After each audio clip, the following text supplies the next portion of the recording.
hivi tumekuta pale. Tunarekebishia waandishi wa habari pale.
Yet another addition again.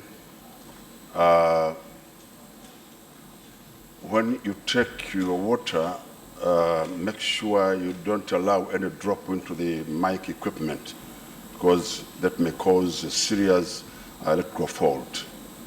So just put the water on your left hand or right on the cup holder.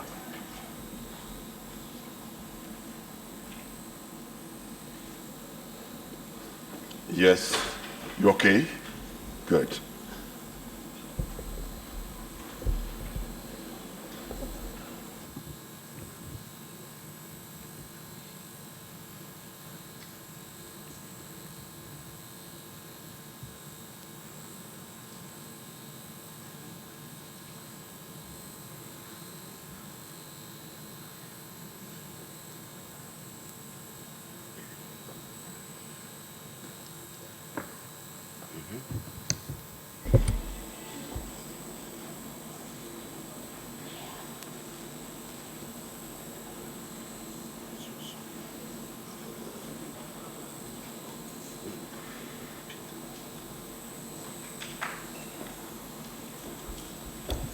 Yeah. Let's all be set. Now, let us all stand, please, to receive the guest of honor. Brass band. Brass band. Can we join our hands and give half claps to our guest of honor?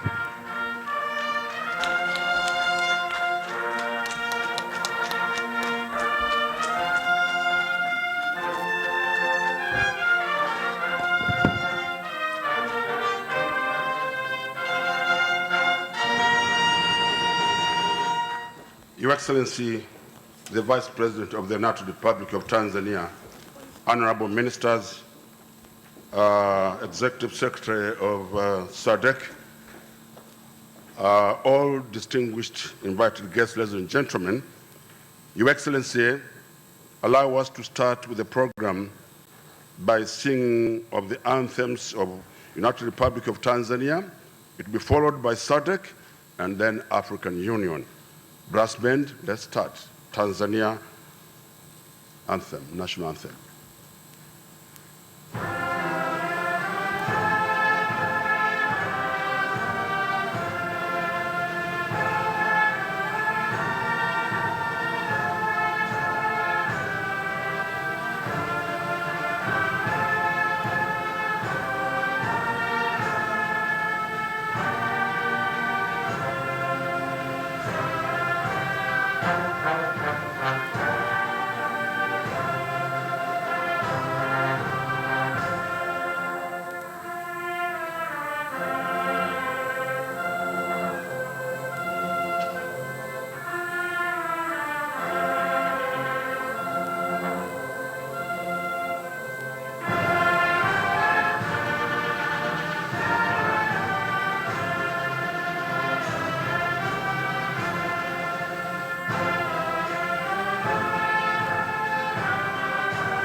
Yeah, thank you very much. Can we join our hands again? Heavy claps for our three national songs. Thank you. Let's all be seated. Afan Mayala, can you give us one piece when we are taking our seats?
Yeah, thank you very much. Your Excellency, the guest of honor, the Vice President of the Natural Republic of Tanzania, allow me now to switch to the national language and the fourth Sadc language. And I would now request our colleagues who are using Francais and Portuguese to use their translation gadgets, and you will search the language you think is suit for you. Mheshimiwa mgeni rasmi, kwa muda wa siku 3 makatibu wakuu na maafisa wa juu kabisa wa wizara hii wa sekta hii ya wizara za afya wamekuwa kukutana hapa kuandalia mkutano huu mkubwa. Hivyo basi, na haya yote yamefanyika chini ya mwenyekiti wa katibu mkuu wa wizara yetu ya afya, maendeleo ya jamii, jinsia, maendeleo ya jamii, jinsia, wazee na watoto.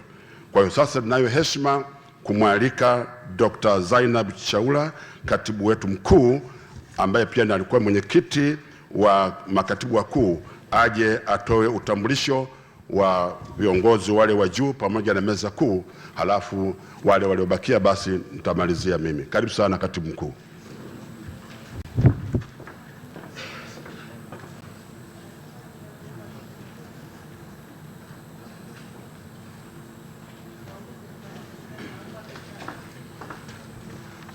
Do you hear me?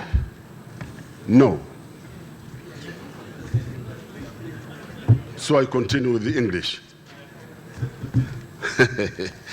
Yeah, Your Excellency, the guest of honor, after the national anthem, I said in Kiswahili that for 3 days, the permanent secretaries and senior officials have been meeting here to organize the ministers' meeting, which starts today, which we're going to open. So without much ado, may I now welcome the permanent secretary in the Ministry of Health, Tanzania, to come forward and introduce the high table and other dignitaries who are here. Karibu sana Dr. Zainab. Ongezeni sauti tafadhali.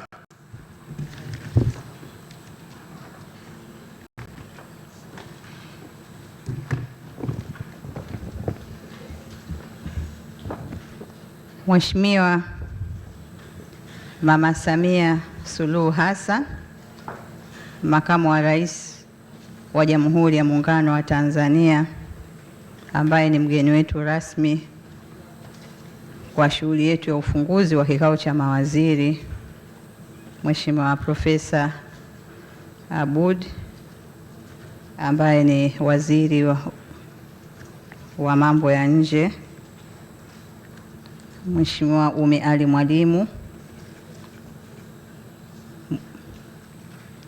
Mheshimiwa Executive Director Dr. Tax,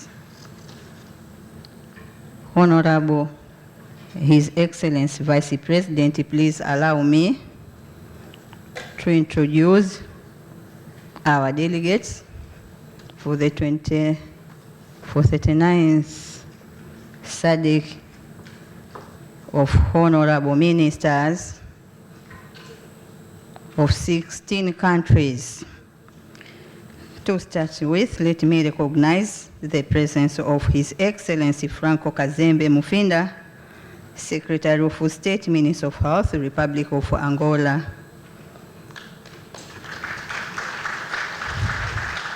Ms. Ruth M. Maforisa, Permanent Secretary, Minister of Health and Wellness, Republic of Botswana.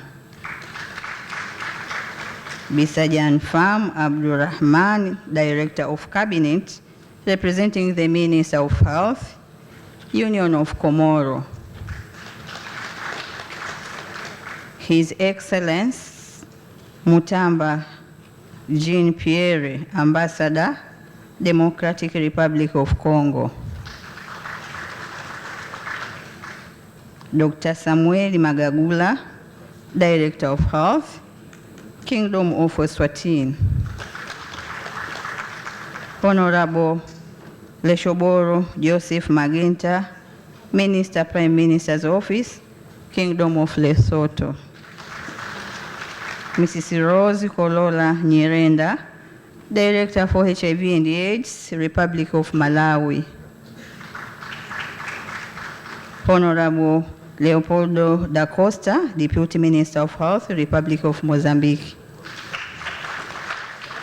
Dr. Kalumbi Shangula, Minister of Health and Social Services, Republic of Namibia.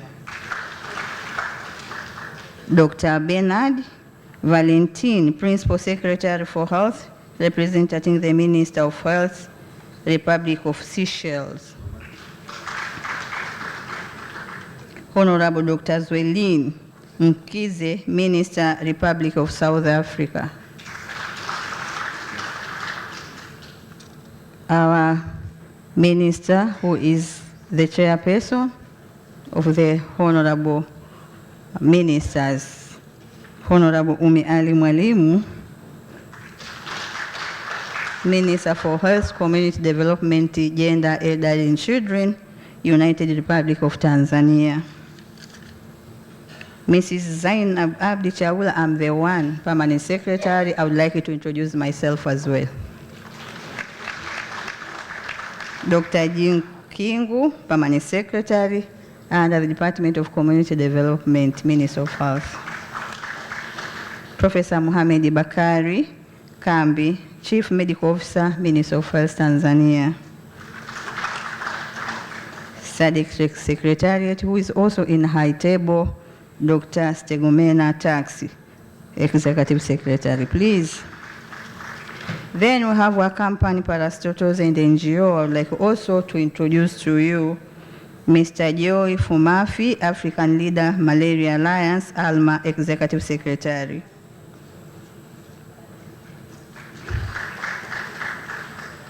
Honorable Riziki Lulida, if he's around, Chairperson of TAPAMA, Tanzania. This is the caucus group for the parliamentary dealing with malaria. Honorable Margaret Sita, if he's around, Vice Chairperson of TAPAMA. Dr. Rafael Chegeni, Secretary General for TAPAMA. This is the parliamentary caucus dealing with malaria. Honorable Ridhiwani Kikwete, Treasurer of the group, if he's around, please.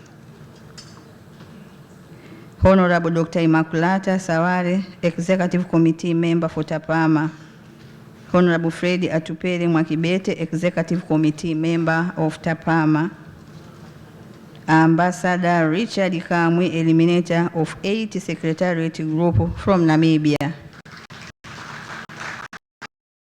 Excellent Machisido Moeti, this is our World Health Organization Regional Director for Africa, residing in Botswana. You are most welcome. And I'm sorry for the protocol. I'm supposed to introduce the Regional Commissioner, Honorable Paul Makonda. Where are you? Thank you so much. Deputy Minister from President Office, Regional Administration, Local Government, Josephat Kandege, and the Deputy Minister from Prime Minister's Office, Stella Ikupa. And also the rest of all delegates, invited guests. Asante sana, karibuni.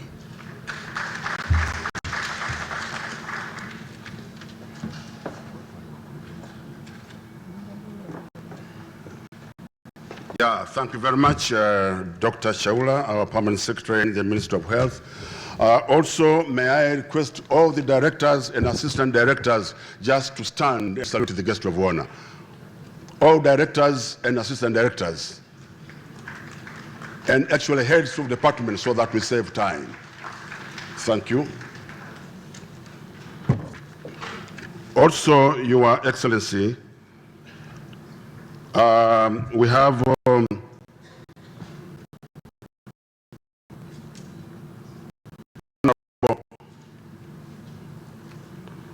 From Zambia, we have Honorable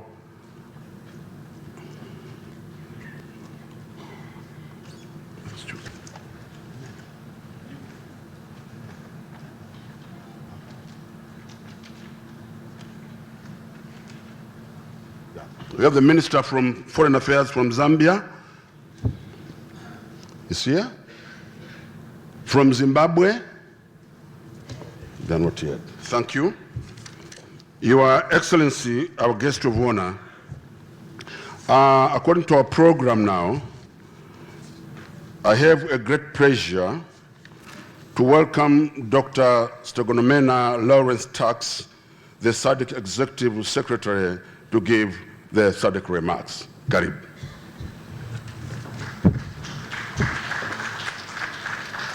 Now these claps are quite few. Can you give her heavy claps, please?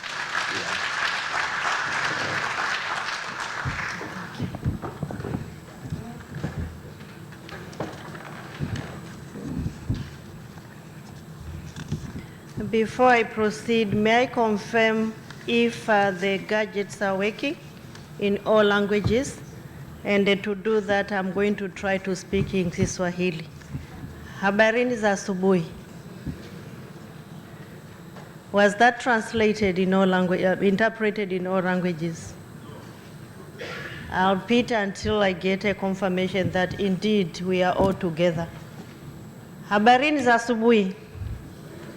No, please don't respond. I just want to get, because what I'm getting a sense that the gadgets are not working appropriately for all of us. And then we wish to make sure that whatever is said here, the messages which are going to be communicated here are heard by all of us. The room which is providing the services, please do something and give me a signal that indeed we are set.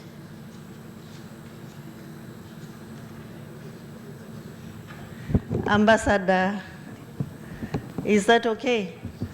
Inafanya kazi sasa?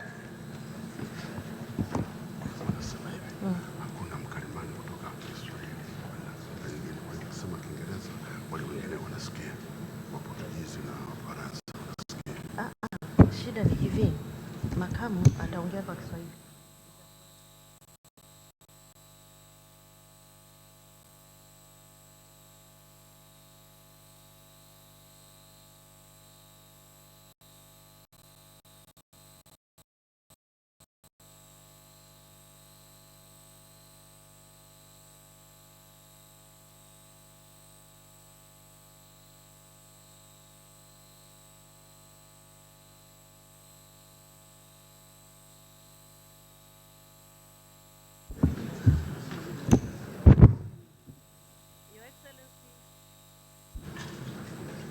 Your Excellency, Mama Samia Suluhu Hassan, Vice President of the Republic of Tanzania, Honorable Ukimwi, Minister of Health, Community Development, Gender, Elderly and Children of the United Republic of Tanzania, and the Chairperson of Sadc Sector Committee of Ministers responsible for health and HIV/AIDS, Honorable Professor Kabudi, Minister for Foreign Affairs and the East African Community of the United Republic of Tanzania, Honorable Ministers responsible for health and HIV/AIDS, and all ministers present here, Dr. Zainab Chaura, Permanent Secretary, Minister of Health, Community Development, Gender, Elderly and Children of the United Republic of Tanzania, and Chairperson of senior officials of the Sadc Sectoral Committee of Ministers responsible for health and HIV/AIDS,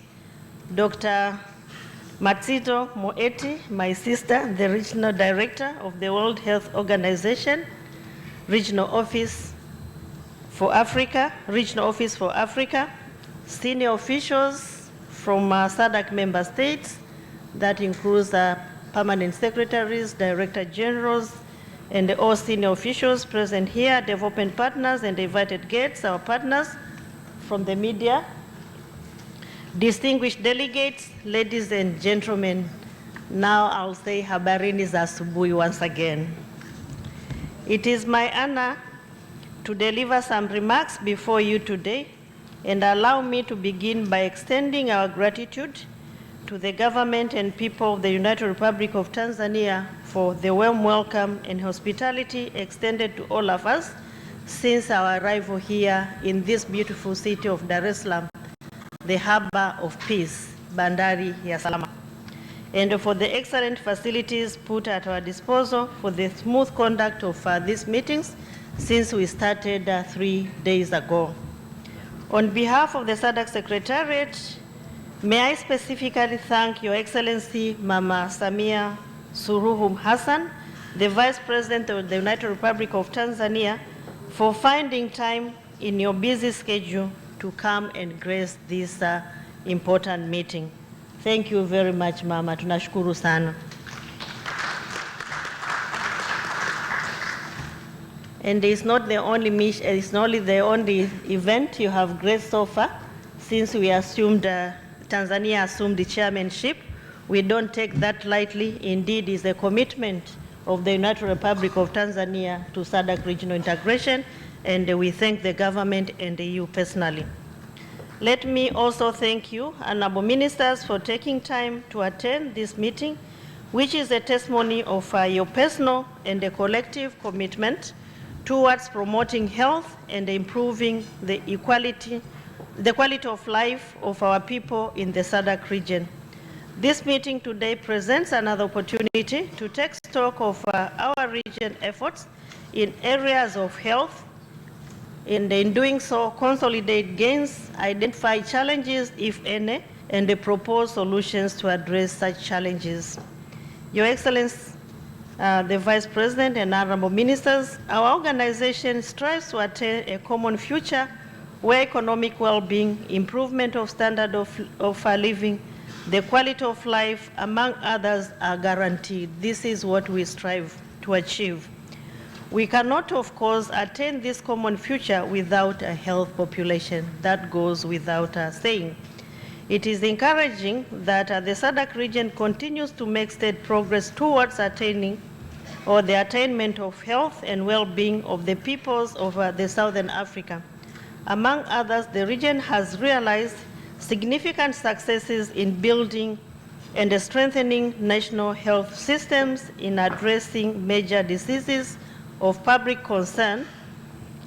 As a result, Sadc has consistently observed a slow but steady decline in incidences of and the mortality from diseases such as AIDS, malaria, and tuberculosis. In addition, Sadc has noted a significant scaling up of malaria interventions by member states toward universal coverage. This has resulted in a substantial reduction of mortality attributed to the infectious disease. However, a great concern is that progress seems to have stalled over the past 3 years. Of great concern is that progress seems to have, over the period of 3 years, which has left the majority of people in the region at a risk of contracting malaria. Let us strive to do all it takes to sustain and consolidate the gains we have so far realized. May I at this juncture encourage all our partners to prioritize and continue supporting these areas: malaria, tuberculosis, and HIV/AIDS. We have a number of priorities, but let us make these the priorities out of our priorities. Resources are scarce. We cannot afford to be spread everywhere, and in doing so, not consolidating the gains which we have achieved so far. This is a challenge. These are areas which we need to focus on. These are the areas we have been focusing on. Let us continue focusing on these areas and making them our priorities. I had an honor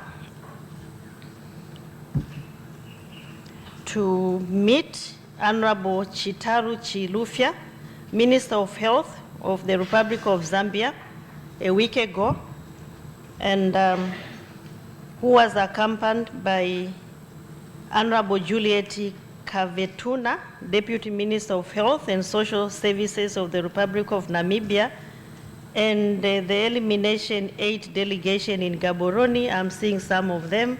The Permanent Secretary Botswana was part of that. The Ambassador of Elimination Malaria was also part of that.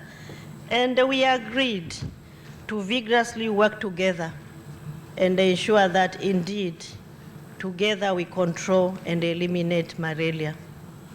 And I'm saying this because I'm requesting support from all member states to make sure that this resolve comes to fruition. We may agree as the Secretariat and Malaria 8, but without the support of member states, without the support of our partners, it will just remain a dream. Please, let us work together and control and eliminate malaria in our region. During the meeting, I was appraised on the progress made by the E8 in reducing malaria-induced mortality rate. May I commend the E8 for the continued foresight and the progress made so far. During the meeting, we agreed on the need to revitalize the E8 in line with your decision of 2009, where you established a subcommittee of malaria elimination to oversee both malaria elimination and control in Sadc region. It is therefore important that these efforts are cascaded to cover the entire Sadc region in the spirit of Windhoek Declaration on eliminating malaria in the Sadc region as adopted by the Sadc Summit in August 2018 in Namibia.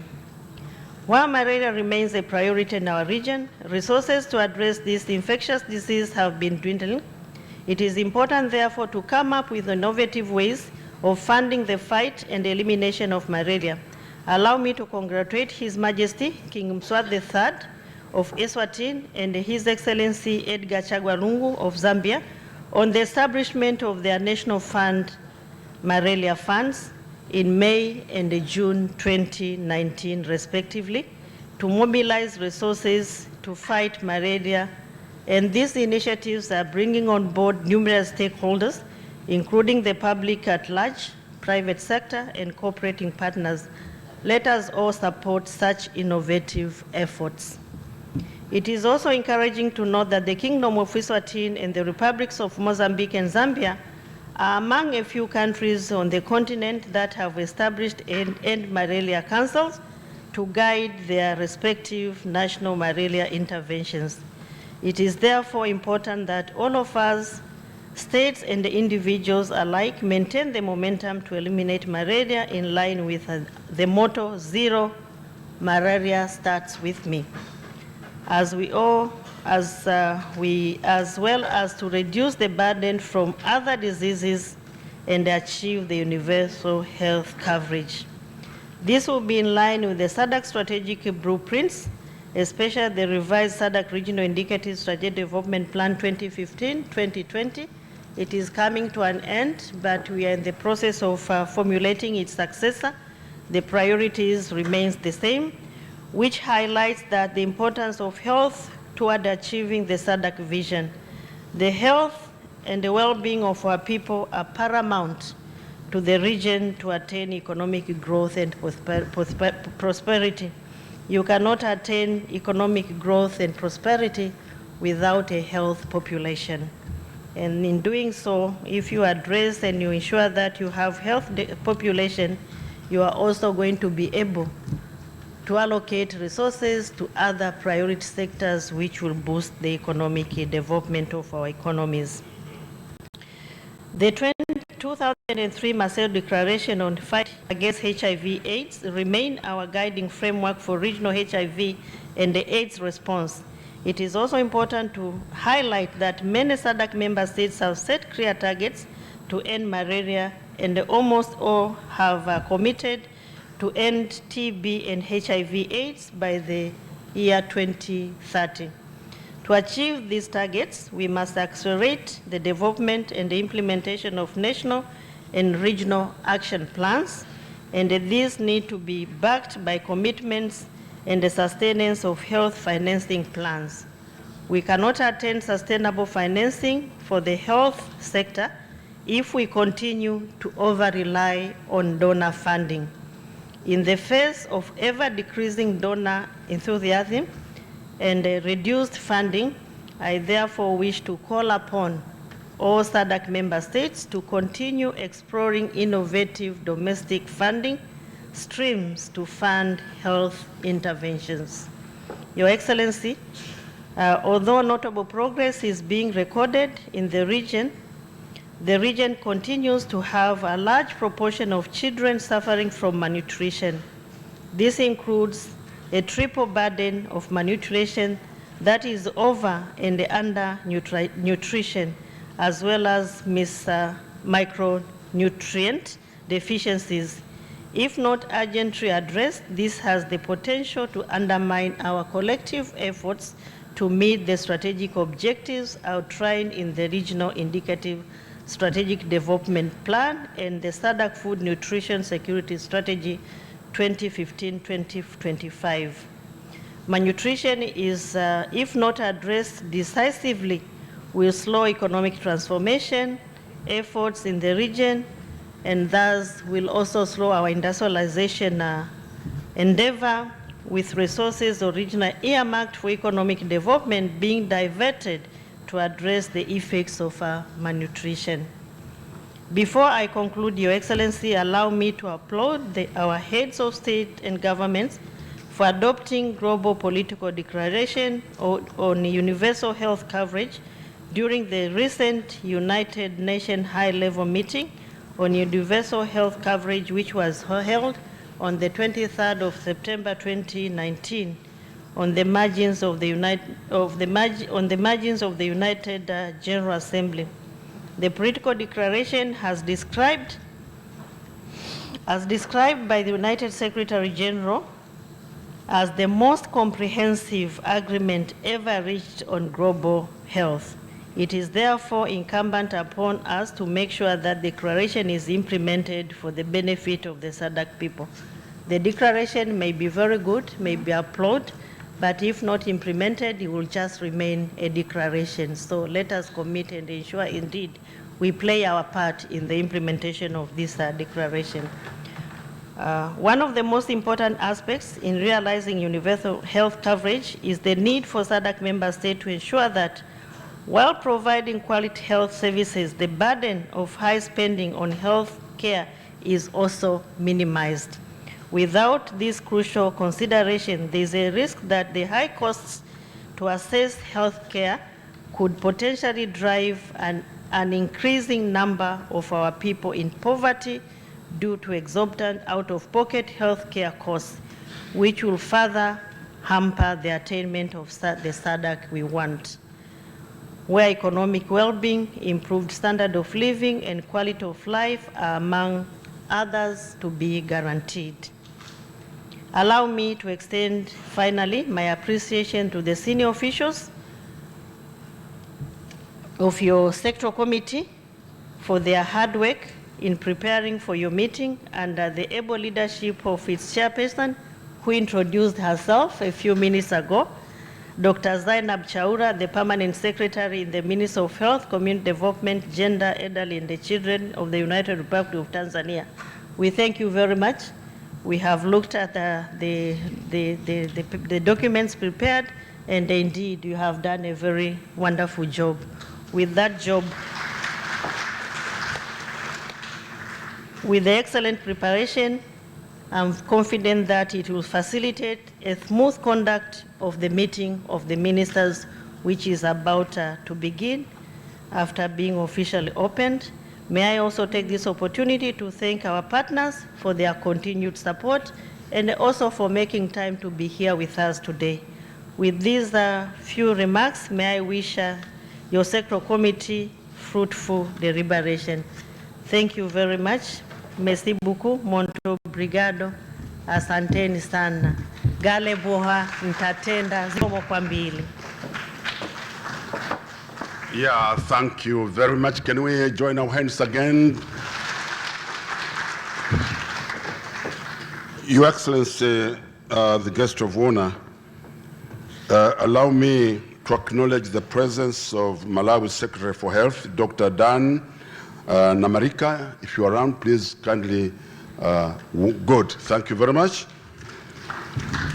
Your Excellency, the Vice President of the Natural Republic of Tanzania, after having heard the remarks by Dr. Stogumena Lawrence Tax, the Sadc Executive Secretary, may I now call upon Dr. Rebecca Moet, the WHO Regional Director for Africa, to give the remarks. Karibu. Can we welcome him as well? Hi. So,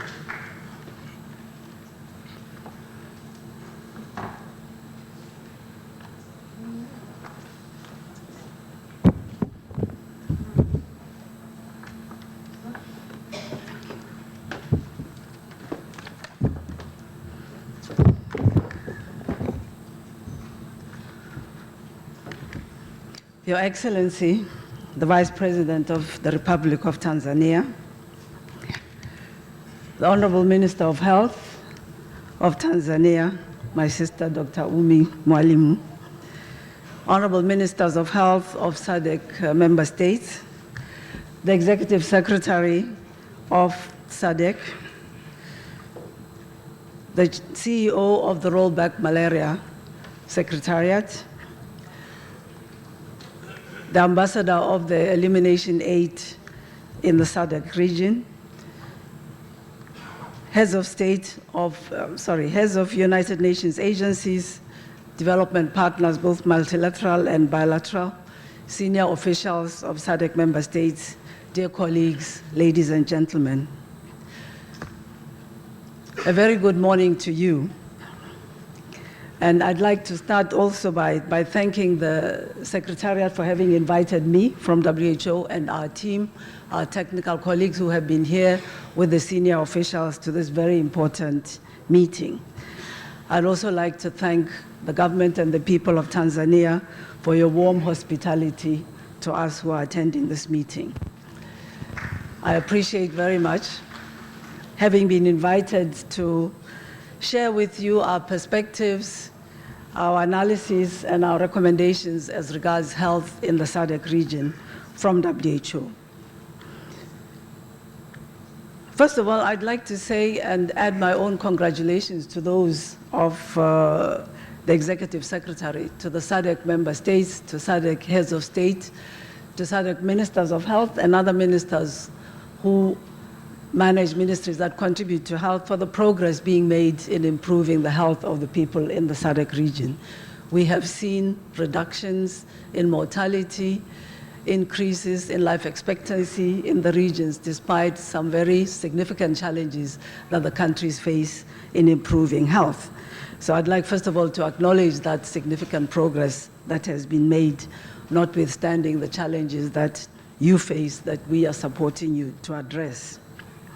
It's already been said by the Executive Secretary that universal health coverage has emerged, has finally found its place as a top priority in health at the global level, because it speaks to addressing all the health problems that people have at different stages of life, and it emphasizes very strongly justice, equity, ensuring that nobody is left behind as countries strive to improve the health and well-being of their populations with a contribution of their partners. And here again, I'd like to say that we were very encouraged by the strong participation of the Sadc region in the high-level event in New York at the UN General Assembly. It attests to the commitment of the governments of this country to progressing towards universal health coverage, to having the human capital to develop the countries, to develop the economies, and indeed to take the region to prosperity. We had several heads of state make statements. There was participation at the level of ministers of finance and ministers of health. And so we are very encouraged to understand that the region has firmly adopted the declaration that emerged from that session. I'd just like to very much echo the remarks that were made by Dr. Tex on this. We are seeing already, even before this event, this commitment being translated into concrete action in Sadc countries. For example, South Africa, Zambia, and other member states are striving hard to improve financing for health, which is fair, through establishing national health insurance schemes and ensuring that everybody has access to health services without financial hardships. We see Tanzania having reformed their system to increase coverage and sustainability. And we have several member states who have for many years been providing free health care to their populations that are now looking at the sustainability of that as a model of financing and providing health care. So we in WHO are encouraged that we not only have had declarations at the political level, and here I might say that Sadc heads of state were part of the declarations on universal health coverage in the last African Union Health Summit, but they have asked ministers of health to take concrete action, and we are very pleased with other partners to work to support what you are doing to make that a reality in member states. We also, as WHO, have been working to measure progress towards universal health coverage. We have defined at the global level and adopted at the regional level an index through which we compare progress in countries and at the global level towards universal health coverage. And here I can say again that the Sadc region, as compared to other regions in Africa, is making some progress. So we have a composite indicator for this index, which shows that at the level of Sadc countries, countries are at 53% towards progressing towards universal health coverage, as opposed to an average of 46% for the rest of the African region. However, it's clear that we still have progress to make because at the global level, the average is at about 66%.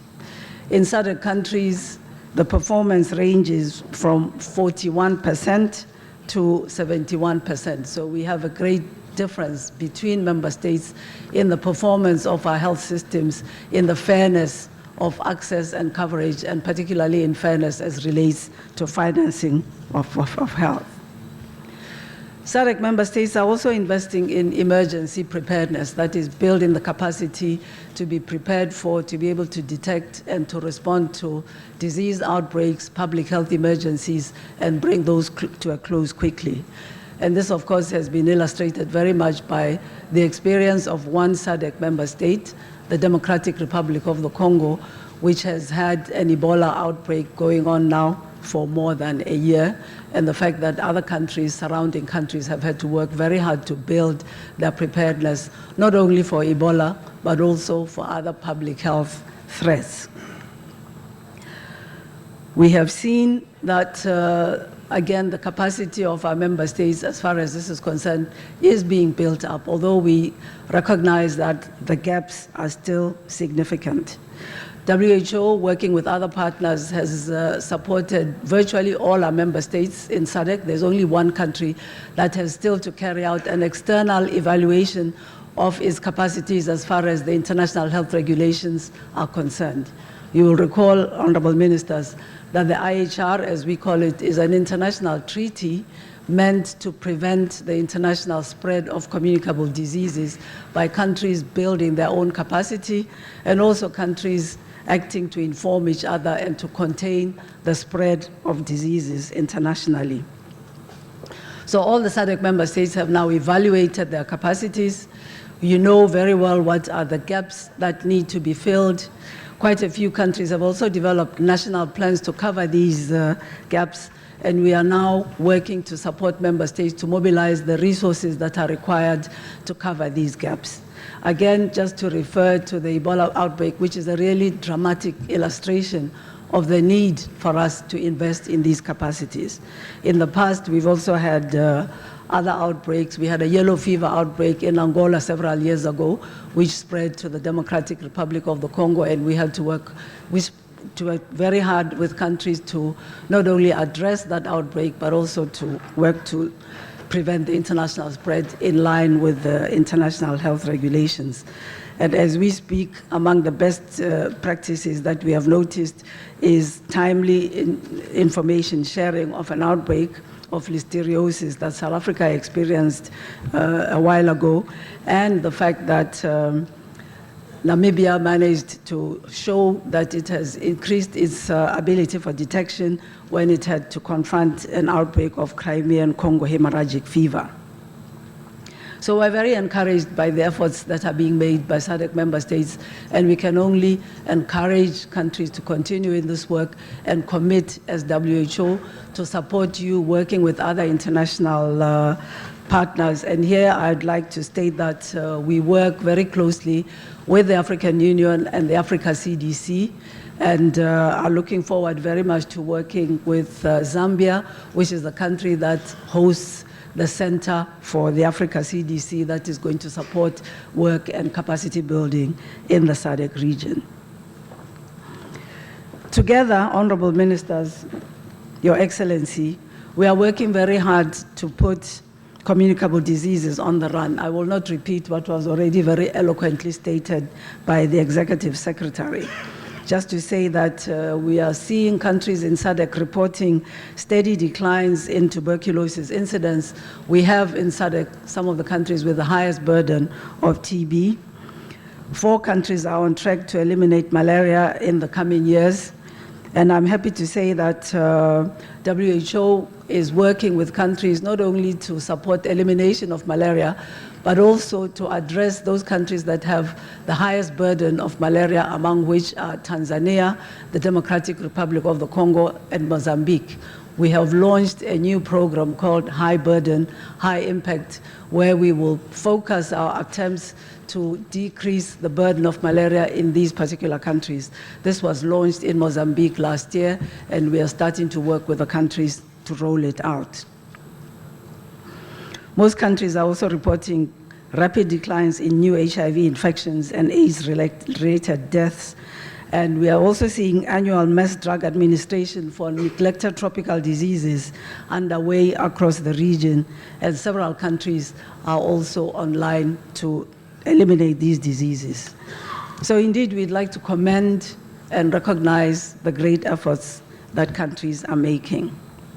At the same time, we face a range of persistent challenges that call for innovations and increased investment in health. We are still seeing deaths among mothers remaining unacceptably high, with SADC countries accounting for 15% of global maternal deaths. Every week in East and Southern Africa, over 3,500 women aged between 15 and 24 years are newly infected with HIV. This is more than double the burden among boys and young men. This situation calls for urgent, innovative strategies to address the multiple determinants of vulnerability among girls and young women, and to shift what we are doing to change this pattern, even if countries have worked very hard to scale up access to antiretroviral therapy in SADC countries.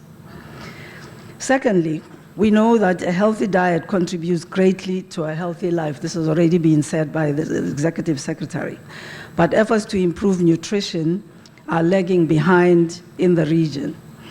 Of the 6 global nutrition targets to be achieved by 2025, the best performing SADC country is on track to achieve 4, while we have 7 countries that are off track for all 6 targets.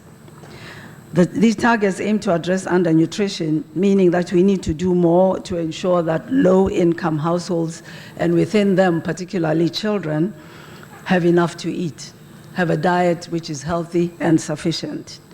We have an opportunity to make a difference during this meeting through the SADC Action Framework to improve diets of young children, the technical regulations on the marketing of breast milk substitutes, and the guide for food fortification monitoring and enforcement.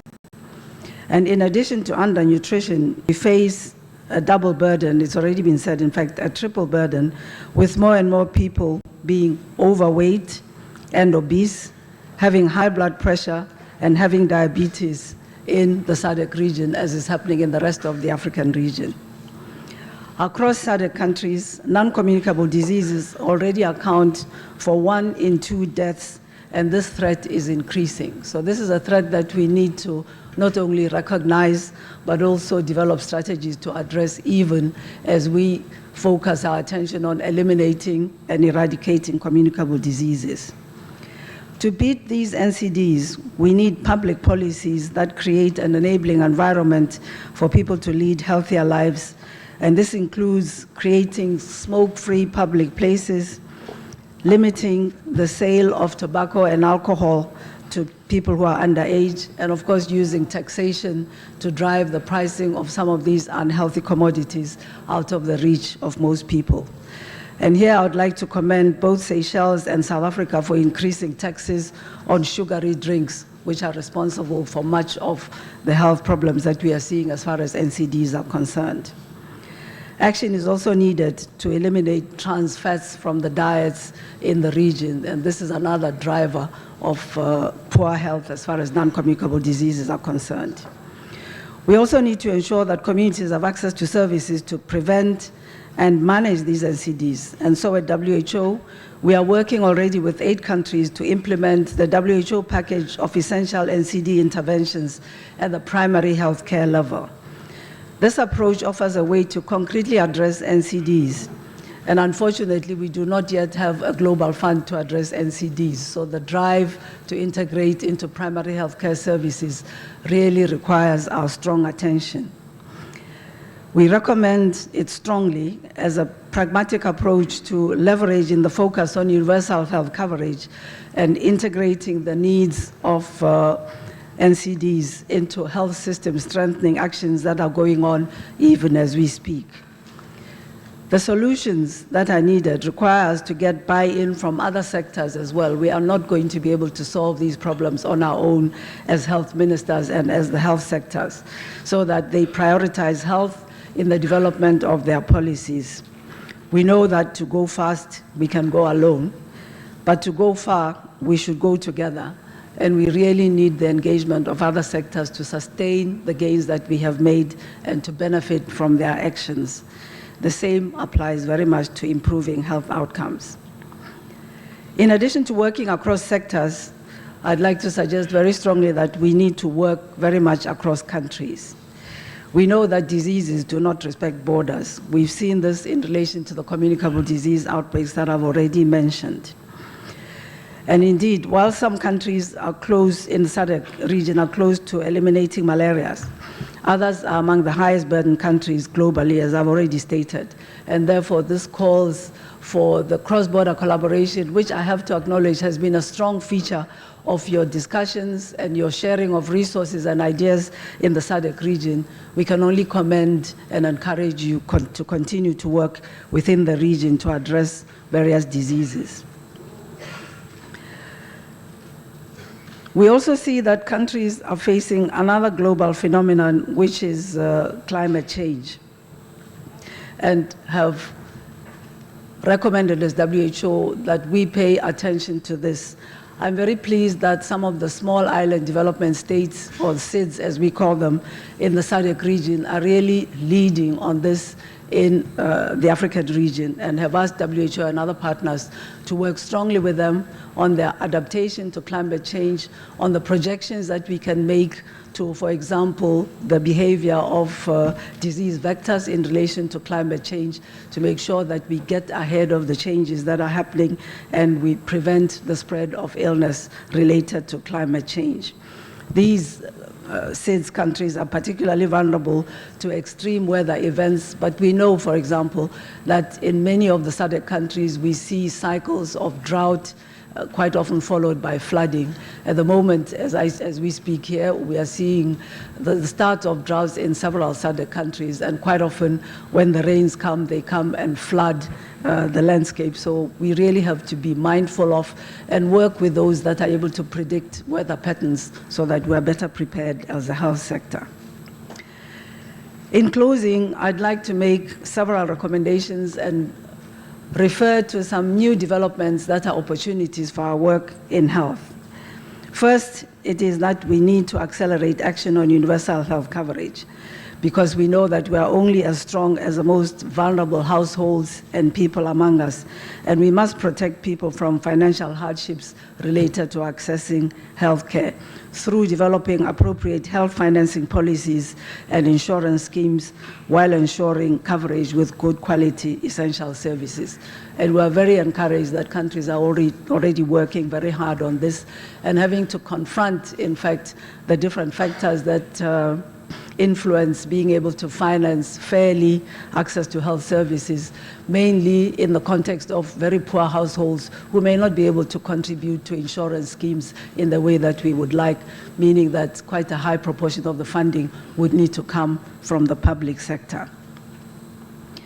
We'd also like to encourage the adoption of health promotion and prevention as a strong pillar of universal health coverage in the Sadc region as well as in other parts of Africa, addressing the health determinants and working with, as I've already said, the other sectors so that their policies support our attempts to ensure healthy living and well-being.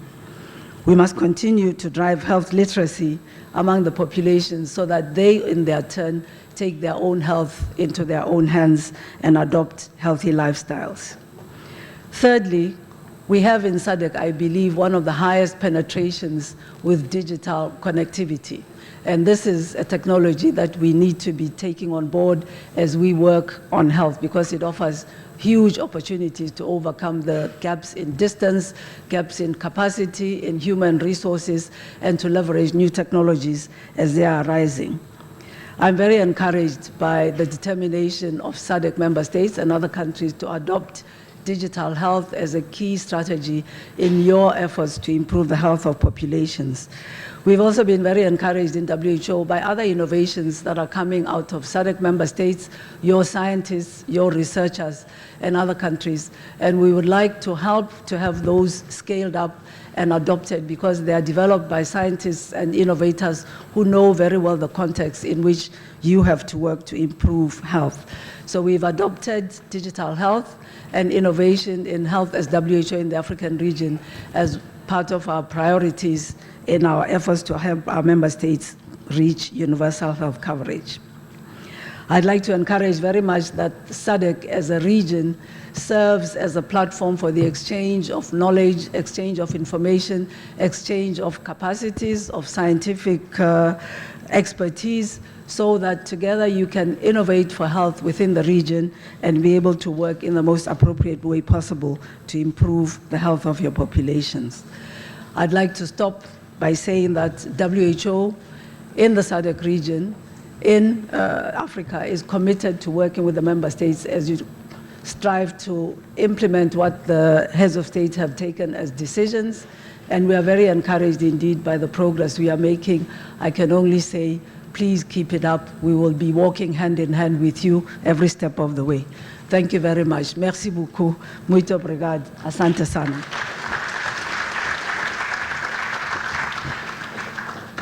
Yeah, thank you very much, Dr. Rebecca. Can we again join our hands?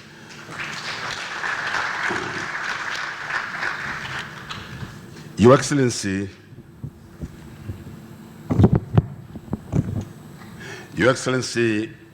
the Vice President of the United Republic of Tanzania, the organizers of this meeting have organized what we call a cultural show. And now, according to our program, we have a cultural intervention. May I call upon 4 young men from the Tanzania House of Talents to show or to display their talents, but they have a good message. Tanzania House of Talents, karibuni. Makofi mengi kabisa, heavy claps. They have a message for us here.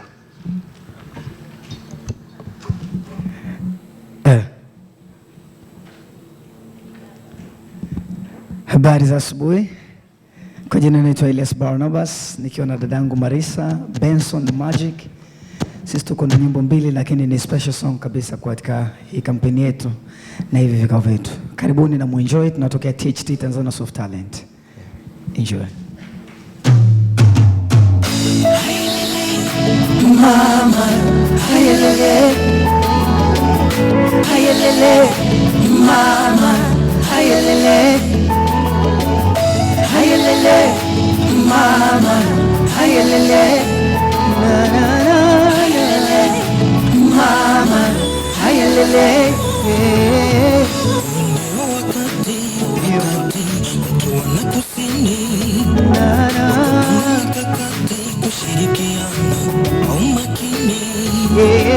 Tunakuja pamoja kama watoto, familia moja.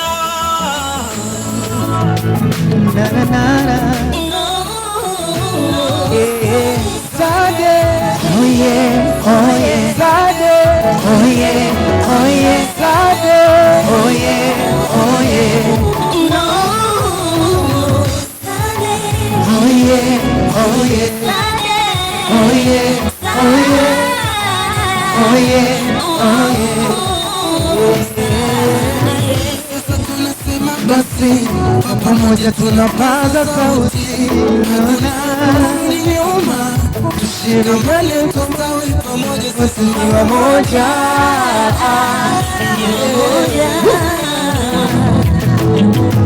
tuko tayari sasa kumaliza kifo kikuu. 2030 ndio mwisho wa habari.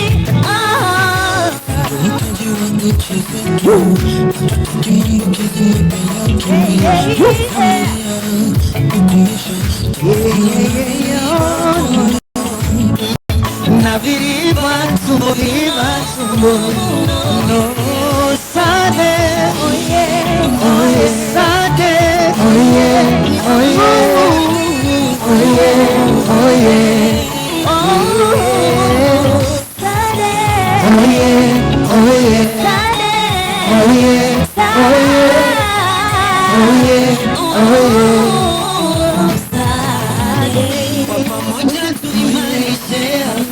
ya mama na mtoto,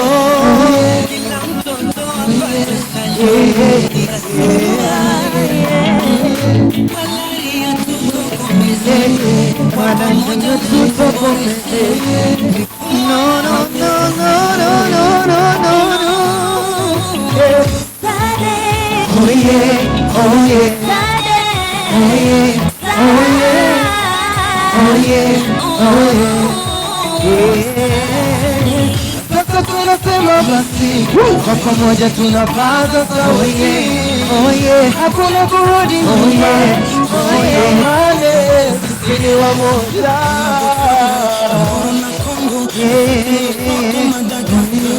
Oh yeah, oh yeah, oh yeah, oh yeah,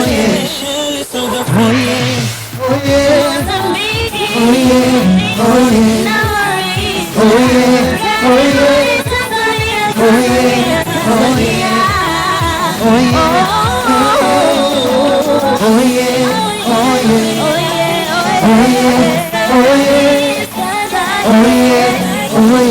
yeah, oh Thank you so much. Thank you. Asante sana. Asante sana.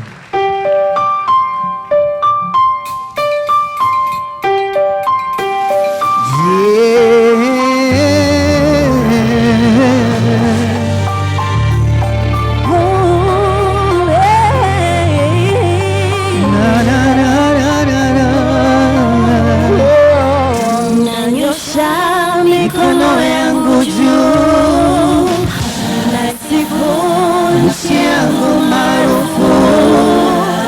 Nanyosha mikono yangu juu, nasifu nchi yangu maarufu. Hello, hello Tanzania, hello, hello upendo wa kweli. Hello, hello Tanzania, hello, hello kesi ya dhati.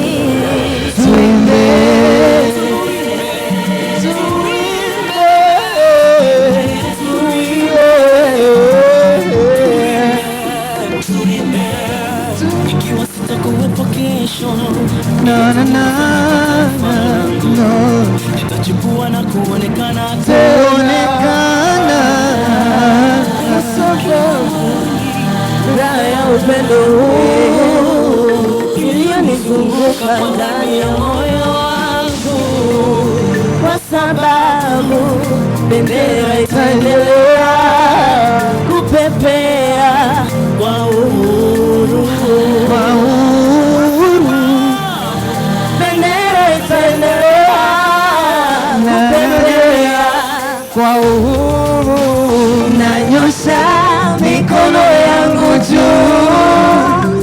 naisifu nchi yangu maarufu.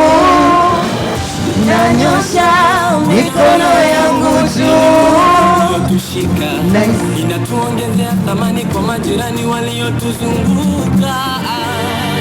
naisikia rohoni ya upendo huu. Asante. Asante sana. Thank you very much. Thank you so much. Thank you. Asante sana. Nashukuru, tutawaita tena baadaye. Ya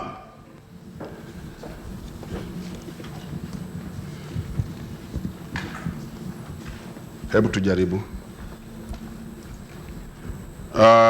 Your Excellency, the guest of honor, Afande Mayala, naomba usimame kidogo.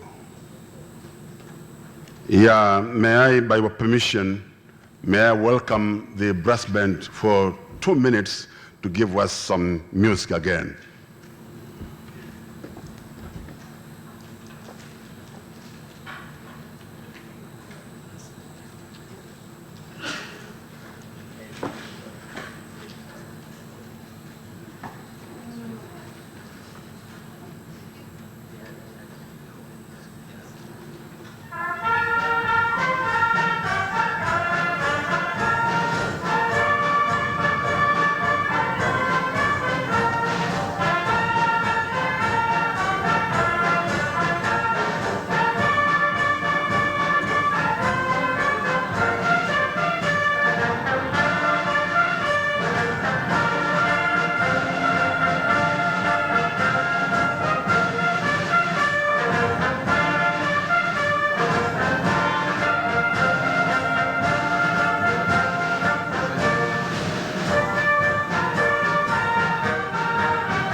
Asante.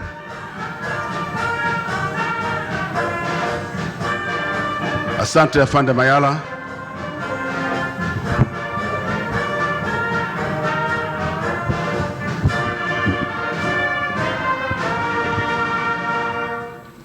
Thank you very much.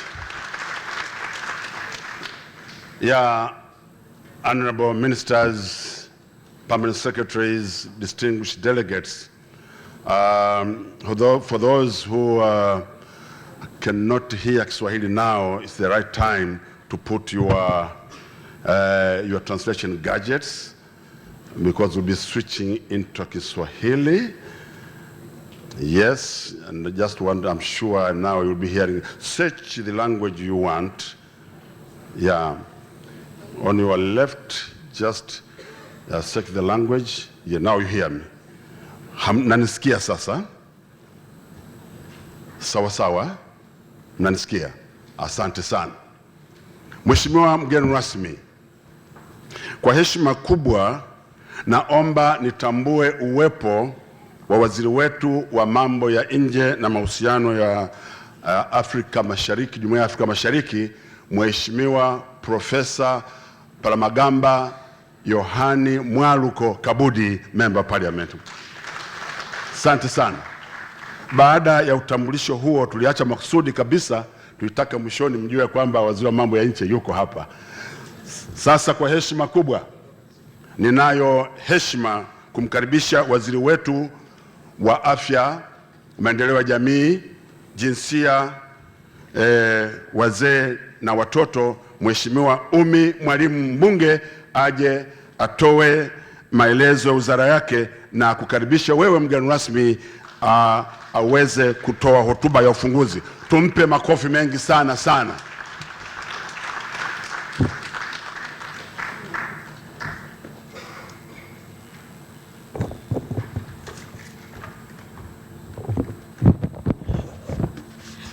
Thank you very much, Mr. Facilitator.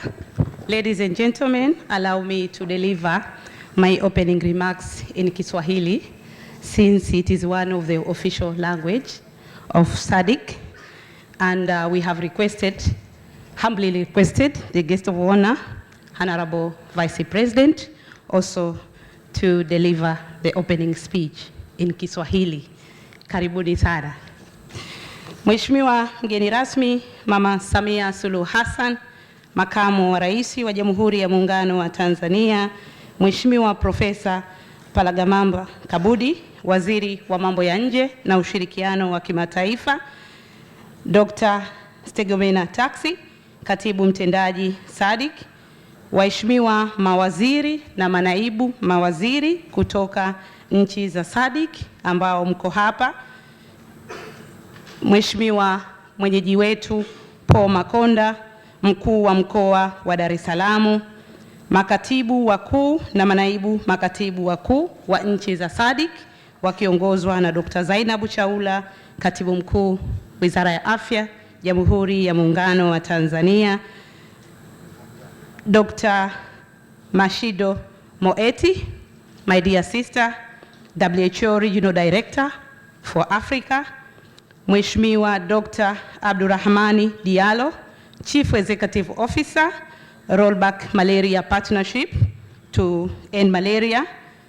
I would also like to recognize the presence of a representative from UNICEF, UNAIDS, the Global Fund for Combating HIV, TB, and Malaria, US PEPFAR, Gavi, and other partners who are working with the government of Tanzania in the health sector. Mheshimiwa Ahmad Al-Badawi Muhammad Faki, balozi wa Muungano wa Visiwa vya Komoro nchini Tanzania na mwenyekiti wa mabalozi wa Jumuiya ya Sadc, naibu makatibu watendaji wa Sadc, maafisa waandamizi wa serikali, waandishi wa habari, wageni waalikwa, mabibi na mabwana, habari ya asubuhi. Mheshimiwa Makamu wa Rais, kwa niaba ya serikali ya Jamhuri ya Muungano wa Tanzania na kwa niaba yangu mwenyewe, napenda kutumia fursa hii kuwakaribisha waheshimiwa mawaziri kutoka nchi za Sadc pamoja na wageni wengine kwenye mkutano wa pamoja wa mawaziri wa afya na mawaziri wanaoshughulikia masuala ya ukimwi katika nchi za Sadc. Karibuni sana Dar es Salaam, the hub of peace. Pili, napenda kukupa taarifa Mheshimiwa Makamu wa Rais kwamba mkutano huu unahusisha nchi zote 16 za Sadc na tunao ushiriki wa nchi 14 isipokuwa nchi 2. Kwa hiyo tunao uwakilishi wa nchi 14 katika ngazi ya mawaziri, makatibu wakuu pamoja na watendaji wakuu. Na kwa namna ya kipekee Mheshimiwa Makamu wa Rais, napenda kutumia fursa hii pia kuzipongeza nchi za Sadc kwa jitihada kubwa zinazofanywa na nchi zetu katika kutekeleza maazimio ya Sadc ya afya na ukimwi yanayolenga kukinga, kupunguza na kutokomeza magonjwa katika ukanda wa Sadc kwa kuimarisha upatikanaji na utoaji wa huduma bora za afya.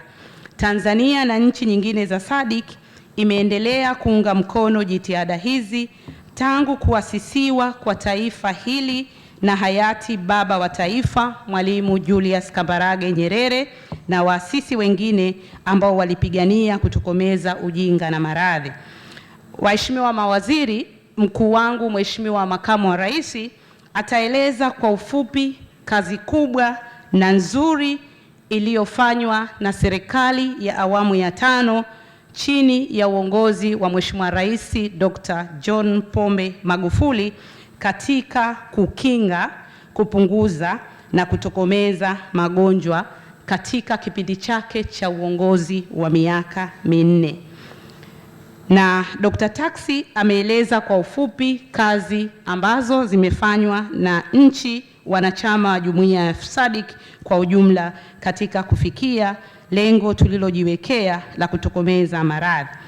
Mheshimiwa Makamu wa Rais, waheshimiwa mawaziri, wageni waalikwa, mabibi na mabwana, Jumuiya ya Sadc ilisaini itifaki ya Afya, Protocol on Health, mwaka 1999 ambayo iliridhiwa mwaka 2004 kwa ajili ya kutoa mwongozo wa masuala ya afya na ukimwi katika Jumuiya ya Sadc.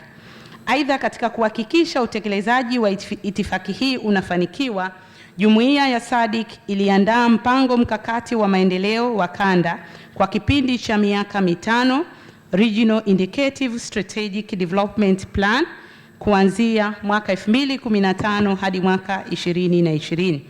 Kufuatia hatua hiyo, Mheshimiwa Makamu wa Rais, wageni waalikwa, mabibi na mabwana, waheshimiwa mawaziri wa afya na wanaoshughulika na masuala ya ukimwi wa Sadc wamekuwa wakikutana kila mwaka kama tutakavyokutana leo kwa ajili ya kupitia utekelezaji wa program mbalimbali za afya na ukimwi zilizoainishwa katika kipengele D cha mkakati huo.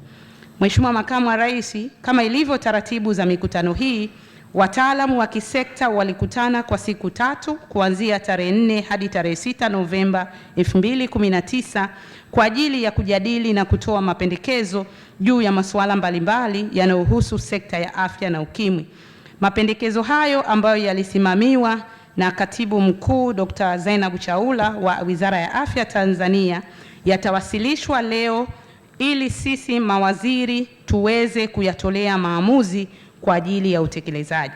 Hivyo, waheshimiwa mawaziri wenzangu, siku ya leo tuna wajibu mkubwa wa kupitia, kujadili na kuridhia mapendekezo yatakayowasilishwa na wataalam ambayo yanalenga kuhakikisha utekelezaji wa maazimio hayo pamoja na kulinda maslahi mapana ya jumuiya yetu.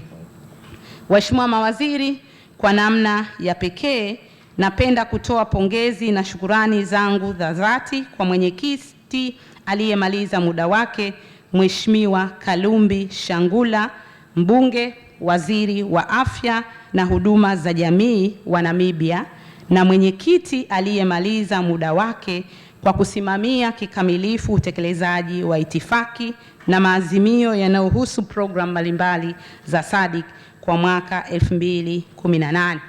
Honorable Minister Kalumbi Shangula, thank you very much for the wonderful work you have done over the period of 1 year during your chairmanship of Sadc.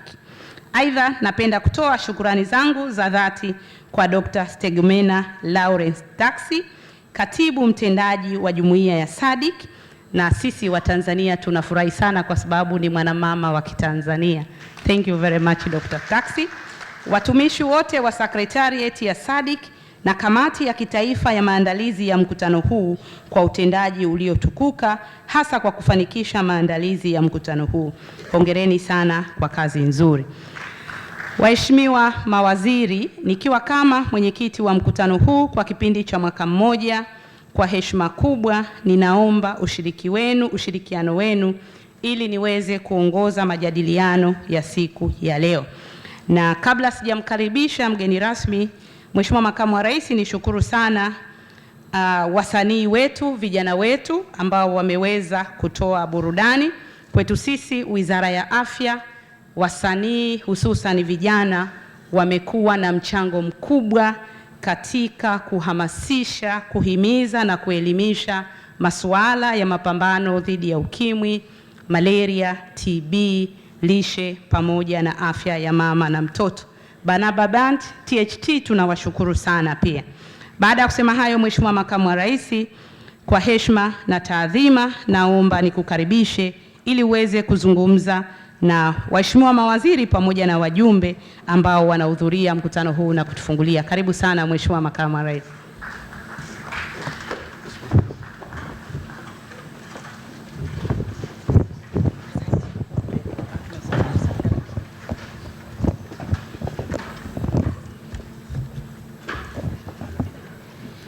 Nakushukuru Mheshimiwa Waziri wa Afya. Naomba tukae.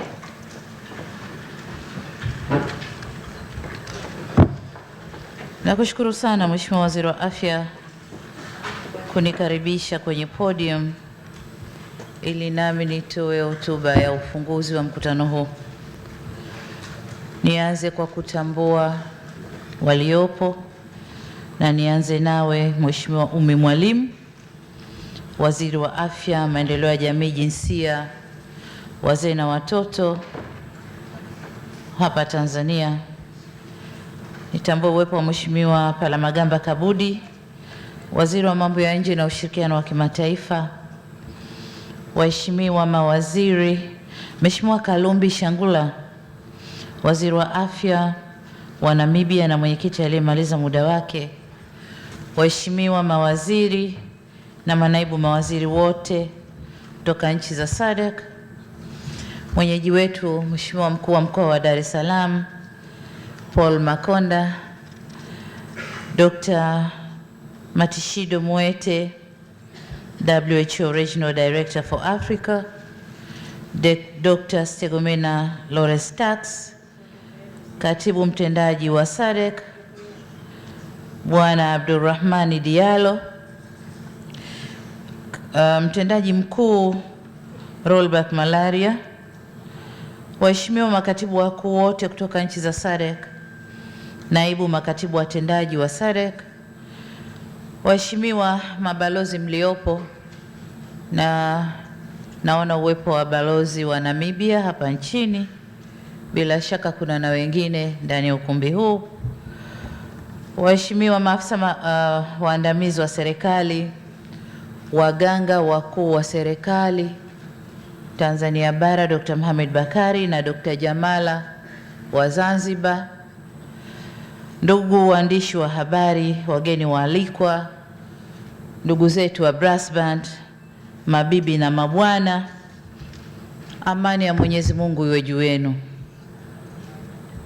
Waheshimiwa mawaziri, napenda niwashukuru kwa kunialika kuwa mgeni rasmi katika mkutano wenu huu wa mawaziri wa afya katika nchi za Sadc wanaoshughulika sekta hii ya afya na masuala ya ukimwi. Mwaliko wenu unanipa fursa nzuri ya kuzungumza nanyi ili kwa pamoja tuweze kuandika historia nyingine katika sekta ya afya na mapambano dhidi ya ukimwi. Mikutano kama hii hutoa fursa nzuri ya kupeana taarifa, kuelekezana, kukumbushana, kuchangia mawazo pamoja na kutathmini utekelezaji wa majukumu mbalimbali yanayosimamiwa na kila mmoja wetu katika eneo lake la kazi. Bila shaka mtaendeleza umoja na mshikamano katika kupanga mikakati, kutekeleza malengo, kufuatilia utekelezaji ili kuimarisha, kuendeleza mafanikio, kubaini mapungufu na kuyatafutia ufumbuzi kwa pamoja. Kabla sijaendelea na hotuba yangu, mniruhusu sasa kutumia fursa hii kwa niaba ya serikali na wananchi wa Jamhuri ya Muungano wa Tanzania kuwakaribisha wageni wote hapa nchini kwetu. Ni matumaini yangu kwa waandaaji wa shughuli hii wamefanya kila wanaloweza kufanya makazi yenu hapa Tanzania yawe ya raha mustarehe. Aidha, naomba pia kuchukua fursa hii nifikishe kwenu salamu kutoka kwa Mheshimiwa Rais John Pombe Magufuli, Rais wa Jamhuri ya Muungano wa Tanzania na pia mwenyekiti wa Sadc kwa mwaka huu. Mheshimiwa Rais anawasalimia sana na anawatakia majadiliano mema. Mheshimiwa Rais akiwa ndiye mwenyekiti wa Jumuiya anasubiri kupokea mapendekezo yatakayotokana na mkutano huu ili pamoja na wenziwe waelekeze utekelezaji. Lakini pia nichukue fursa hii kuwashukuru brass band ambao wako nasi hapa, lakini pia Banaba band kwa kutuchemsha kidogo na kutufanya tuwe macho katika mkutano huu. Aidha, napenda kutumia fursa hii kuhakikishia wageni kwamba Tanzania iko salama na usalama wenu ndio shughuli yetu kwa kipindi chote mlioko hapa. Kwa hiyo hakuna hata atakayeumwa na mbu. Karibuni sana. Pamoja na amani na usalama wa ndani ya nchi, Tanzania inaendelea kudumisha mahusiano mazuri na mataifa mengine. Waheshimiwa mawaziri, niruhusuni sasa kutoa pongezi na shukrani za dhati kwa mwenyekiti wa Itifaki ya Afya aliyemaliza muda wake, Mheshimiwa Kalumbi Shangula, Waziri wa Afya wa Namibia, kwa kusimamia kikamilifu utekelezaji wa itifaki na maazimio yanayohusu programu za afya kikanda. Naendelea na shukrani zangu za dhati kwa Katibu Mtendaji wa Sadc, Dr. Segomena Lawrence Tax, Secretariat ya Sadc na kamati ya maandalizi kwa kupanga vizuri mkutano huu. Nawashukuru viongozi wote pamoja na watendaji wa serikali za jumuiya, wakuu wa taasisi za afya na wataalamu kwa kusimamia na kushiriki kamilifu katika utekelezaji wa mipango ya afya ambayo imeleta mafanikio makubwa katika nchi zetu. Nimefurahishwa na kauli mbiu ya mkutano huu inayosema ushirikiano wa nchi za Sadc ni nguzo kuu kufikia maendeleo endelevu ya sekta ya afya na mapambano dhidi ya Ukimwi. Kauli mbiu hii inahamasisha umuhimu wa nchi zetu kujenga mazingira ya afya bora kwa wote na kubaini changamoto zilizo mbele yetu katika kufikia na kuendeleza maendeleo endelevu ya sekta ya afya. Hivyo basi, mtakapojadili kauli mbiu hii, na kuombeni muangalie kwa undani mafanikio yaliyopatikana na kuibua changamoto au matatizo yaliyopo ili tuweze kuweka mikakati itakayotufikisha kwenye malengo ya programu za afya tuliojiwekea kitaifa na kikanda. Waheshimiwa mawaziri, sote tunatambua umuhimu wa afya bora katika maendeleo na ukuaji wa uchumi wa nchi. Ningependa kuzungumzia kwa ufupi kuhusu jitihada za dhati zinazofanywa na serikali ya Tanzania kwa pande zote mbili, Tanzania bara na Tanzania Zanzibar kwa ujumla wake, katika kuhakikisha upatikanaji na utoaji wa huduma bora za afya katika maeneo mbalimbali hapa nchini. Jitihada hizi zinazofanywa na nchi yetu ni katika kutekeleza mpango mkakati wa maendeleo wa kanda, Regional Indicative Strategy Development Plan, iliyotokana na itifaki ya afya ya Sadc au Sadc Protocol of Health ya mwaka 2004. Mkakati huu umetafsiriwa kwa mazingira yetu ya Tanzania na serikali zetu mbili, serikali ya Jamhuri ya Muungano wa Tanzania na serikali ya Mapinduzi ya Zanzibar, zimejipanga kikamilifu kutekeleza programu za kikanda zinazolenga maeneo makuu manne ambayo ni: moja, magonjwa ya kuambukiza hususan kifua kikuu au TB, malaria na Ukimwi.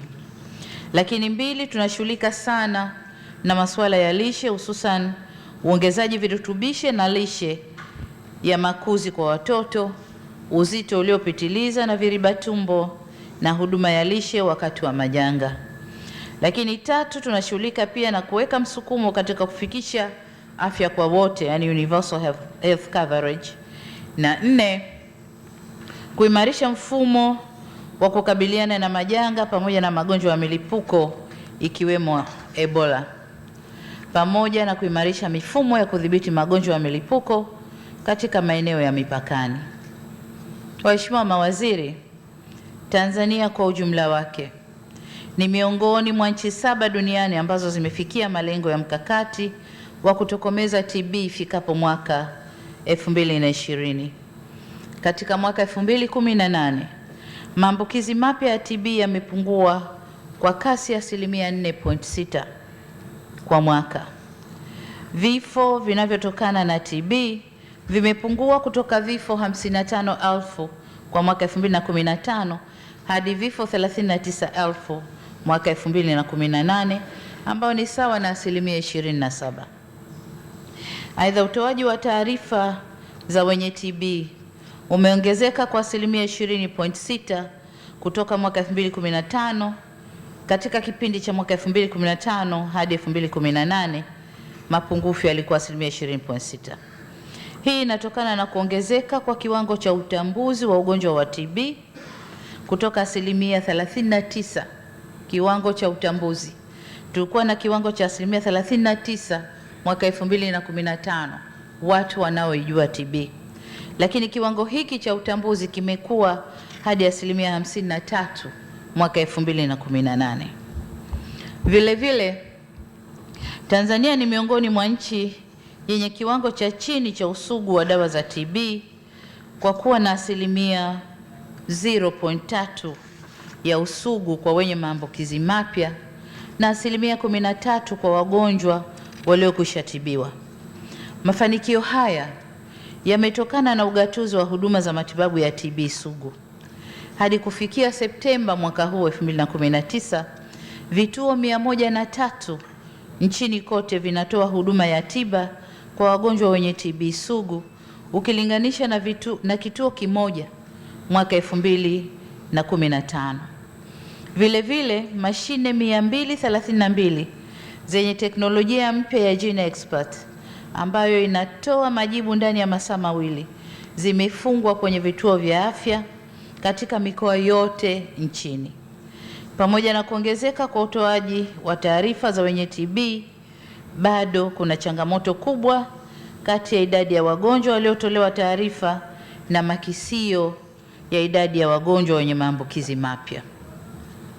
Waheshimiwa mawaziri, mtakapojadili masuala ya virusi vya ukimwi yani VVU, naomba mjue au mtambue kwa Tanzania imefanikiwa kupunguza maambukizi mapya kwa kiwango cha 20.6 kutoka mwaka 2015 hadi 2018 kwa walio na umri zaidi ya miaka 15 na 31.3 kwa walio chini ya miaka 15. Katika kutathmini malengo ya kimataifa ya kufikia 90, utafiti uliofanyika mwaka 2016 unaonyesha kuwa katika 90 ya kwanza inayohusu kiwango cha watu wenye VVU wanaotambua hali ya maambukizi, kiwango hiko kimefikia 61%. Wanaotambua kwamba wana maambukizo ni 91%. Na pia kimeongezeka kufikia 77.2 mpaka mwezi Septemba mwaka huu 2019. Aidha, Tanzania imevuka lengo katika 90 ya pili ya idadi ya watu wenye maambukizi wanaotumiwa dawa na kufubaza VVU kufikia 98%. Katika 90 ya tatu, 88% ya watu wanaotumia dawa wamefubaza tayari virusi vya ukimwi. Tanzania imejiwekea mikakati ya kuhakikisha kwamba malengo ya 90 ya kwanza ambayo imebaki 12.8 yanafikiwa ifikapo mwaka 2020. Mikakati hiyo ni pamoja na kuifanyia marekebisho sheria ya kujikinga na kudhibiti ukimwi ya mwaka 2008. Marekebisho hayo yanapendekeza kupunguza umri wa kupima virusi vya ukimwi kwa hiari kutoka miaka 18 hadi 15 ili kuwezesha idadi ya vijana wengi kutambua hali za maambukizi. Marekebisho mengine ni kuruhusu watu kutumia vifaa vya kujipima wenyewe. Tukiruhusu hivyo, tunajua kwamba watu wengi wataamua kujipima wenyewe kwanza, lakini baada ya kujipima tutawataka waende vituo vya afya kuthibitisha. Waheshimiwa mawaziri, kwa upande wa malaria, Tanzania imefanikiwa kupunguza idadi ya maambukizi mapya ya malaria kwa 27%. kutoka watu 164 hadi watu 119 kati ya watu 1000, na hii ni kutoka mwaka 2015 hadi 2018. Aidha, kiwango cha malaria kimepungua toka 14.8 hadi kufikia 7.3 kwa mujibu wa utafiti wa Health Malaria Indicator Survey ya mwaka 2017. Mafanikio haya yametokana na kuongezeka kwa matumizi ya vipimo vya malaria, kuongezeka kwa matumizi sahihi ya dawa za malaria, pamoja na kuimarika kwa mfumo wa usambazaji wa dawa, vifaa tiba na vitendanishi vinavyotumika katika vituo vya kutolea huduma za afya. Sasa, ili kutokomeza malaria nchini, serikali imejenga kiwanda cha kutengeneza dawa na viuadudu chenye uwezo wa kuzalisha lita milioni 6 kwa mwaka. Dawa zinazozalishwa zinatumika kudhibiti wadudu wanaodhuru au wadudu dhurifu, wakiwemo viluilui vya mbu wanaosababisha malaria. Kwa mwaka huu wa 2019, serikali ilifanikiwa kunyunyiza lita 230,000 katika makazi ya wananchi. Nimepewa taarifa kwamba washiriki mtapata fursa ya kutembelea kiwanda hiki. Nitumie fursa hii kuhamasisha nchi za Sadc. Nilifanya hivyo kule Namibia tukiwa kwenye Sadc Summit, kuomba nchi za Sadc kununua dawa inayozalishwa kwenye kiwanda hiki, kwa sababu wote tukitumia dawa hizi, nchi zote za Sadc tukifukiza, tukinyunyiza, basi tunaweza tukapiga vita malaria kwa nguvu moja. Lakini wengine wakinyunyiza, wengine wakiacha, inakuwa kama kasi haiendi sawa sawa. Kwa niombe tena kwamba nchi za Sadc zinunue dawa hizi ili wote tuende kwa pamoja. Napenda kuwathibitishia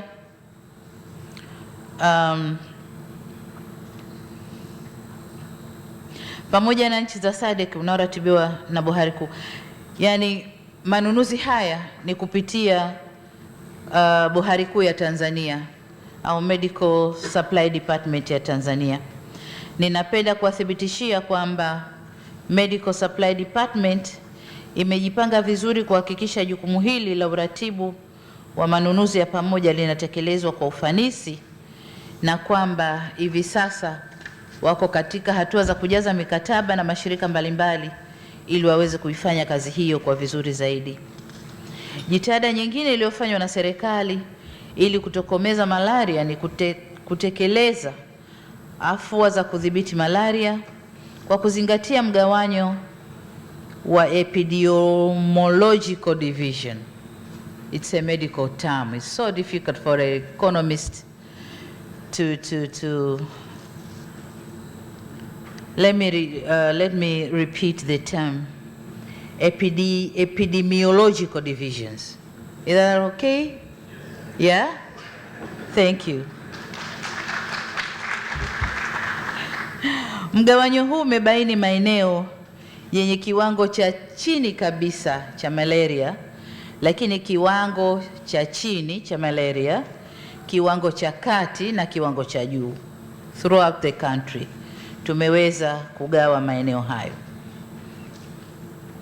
Aidha, Tanzania ni miongoni mwa nchi ambazo zimeridhia na kuanza kutekeleza afua ya kutokomeza malaria ijulikanayo kama high burden high impact approach, na vile vile kampeni ya Zero Malaria Starts With Me. We have a campaign which says Zero Malaria Starts With Me. Kampeni hii itazinduliwa kesho, ambao ni siku ya Sadc ya malaria. Kwa hiyo itazinduliwa pamoja nanyi mkiwa hapa Tanzania. Waheshimiwa mawaziri, katika eneo la masuala ya lishe, Tanzania imepiga hatua katika suala la kina mama kunyonyesha watoto wachanga hadi kufikia miaka 2, na hivyo kusababisha kupungua kwa vifo na maambukizi ya magonjwa kwa watoto chini katika umri huo, yani under 5s. Takwimu za mwaka 2018 zinaonyesha asilimia 97 ya watoto wa umri huo walinyonyeshwa na asilimia 51 walinyonyeshwa ndani ya saa moja baada ya kuzaliwa. Udumavu kwa watoto chini ya miaka mitano bado ni changamoto kubwa hapa nchini. Hadi kufikia mwaka 2018, kiwango cha udumavu katika kundi hili lilikuwa asilimia 31.8 ukilinganisha na asilimia 34.4 mwaka 2015. Ukosefu wa virutubishi vya madini na vitamini katika jamii kama vile madini ya chuma na vitamin A bado ni changamoto kubwa, hasa kwa watoto, vijana balehe na wanawake vijana. Hadi kufikia mwaka 2018, upungufu wa damu unaotokana na ukosefu wa virutubishi kwa wanawake vijana ulipungua kwa asilimia 35 ukilinganisha na hali ilivyokuwa mwaka 2015 ambapo ilikuwa ni asilimia 45 ya kundi hilo walikuwa na upungufu wa damu. Katika kukabiliana na changamoto katika eneo la lishe, Tanzania kama nchi nyingine za Sadc inatekeleza mpango wa kikanda wa kuongeza virutubisho kwenye vyakula kama vile vitamin A, B12, madini ya chuma na iodine. Waheshimiwa mawaziri, kwenye suala la kufikia lengo la afya kwa wote, universal health coverage, serikali ya Tanzania imeweka kipaumbele katika kuimarisha miundombinu na mifumo ya afya, hususan katika kuhakikisha huduma za afya zinazotolewa kwa kuzingatia ubora na uwiano wa kijiografia, pamoja na kuweka mfumo madhubuti au mifumo madhubuti inayowezesha wananchi kumudu gharama za matibabu. Katika kipindi cha miaka minne 2016 hadi 2019, serikali imefanikiwa kuongeza ujenzi wa vituo vipya vya afya 352 katika maeneo mbalimbali katika ngazi ya kata. This is the ward level. 352 health centers have been built, the new ones. Lakini pia tumeweza kujenga hospitali 69 katika ngazi ya wilaya na hospitali 6 za mikoa, yani katika ngazi ya rufaa. Hii yote ni kwa ajili ya kurahisisha utoaji wa huduma za afya kwa wananchi. Serikali imeendelea kuongeza bajeti ya sekta ya afya kutoka vyanzo vya ndani kutoka shilingi bilioni 30 kama ilivyokuwa mwaka 2015-16 hadi kufikia shilingi bilioni 260 kwa mwaka 2019-2020. Vile vile, serikali kupitia taasisi yake MSD imetengeneza mfumo wa ugavi unaosimamia manunuzi ya pamoja ya dawa na vitendanishi kwa lengo la kuongeza ufanisi na kupunguza gharama za manunuzi nchini na kwa nchi wanachama wa Sadc.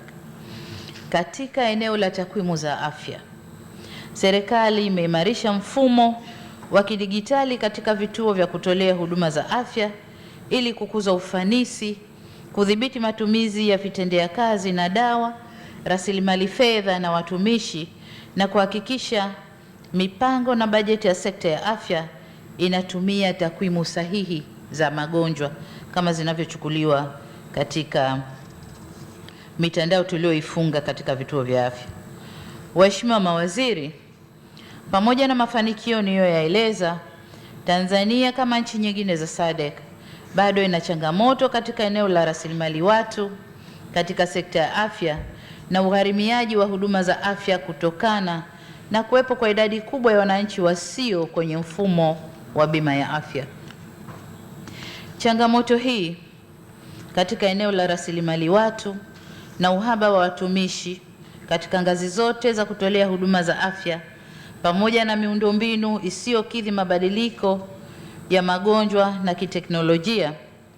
Katika kutatua changamoto hizo, serikali imeweka kipaumbele katika kuboresha miundombinu ya vyuo vya afya pamoja na uhuishaji wa baadhi ya mitaala na kuongeza udahili wa wanafunzi. Aidha, ili kufikia lengo la afya kwa wote na kutatua changamoto ya ugharamiaji wa huduma za afya, serikali inatarajia kuanzisha bima ya afya kwa wananchi wote. Waheshimiwa mawaziri, kama mnavyoelewa, kwamba kumebainika ongezeko la magonjwa yasiyo ya kuambukiza, yani non-communicable diseases. Takwimu za mwaka 2016-17 zinaonyesha kulikuwa na ongezeko kwa 13%, na mwaka 2017-18 kulikuwa na ongezeko la 25%. Kwa hiyo inakwenda kwa kupanda. Ili kukabiliana na ongezeko la magonjwa hayo, serikali ya Tanzania kupitia Wizara ya Afya inatarajia kuzindua programu ya taifa ya kudhibiti magonjwa yasiyo ya kuambukiza. Ni matumaini yetu kwamba nchi wanachama wa Sadc zote zitachukua hatua muafaka katika kukabiliana na magonjwa hayo. Waheshimiwa mawaziri, katika hatua ya kumaliza hotuba yangu, nitumie wakati huu kwa unyenyekevu kabisa kuomba ushirikiano mkubwa kati yenu wakati wa kuongoza majadiliano ya mkutano huu ili kuweza kufikia malengo yaliyokusudiwa. Kama alivyotueleza Mheshimiwa Waziri wa Afya, Maendeleo ya Jamii, Jinsia na Watoto, Mheshimiwa Ukimwi, wataalamu wetu walikutana mapema wiki hii kujadili na kutoa mapendekezo juu ya masuala mbalimbali yanayohusu sekta zetu. Hivyo basi, kikao chenu cha leo kina wajibu wa kupitia kwa kina na kwa umakini mkubwa na hatimaye kuridhia au kurekebisha mapendekezo yaliyowasilishwa na wataalamu na kuhakikisha yanalinda maslahi ya Sadc.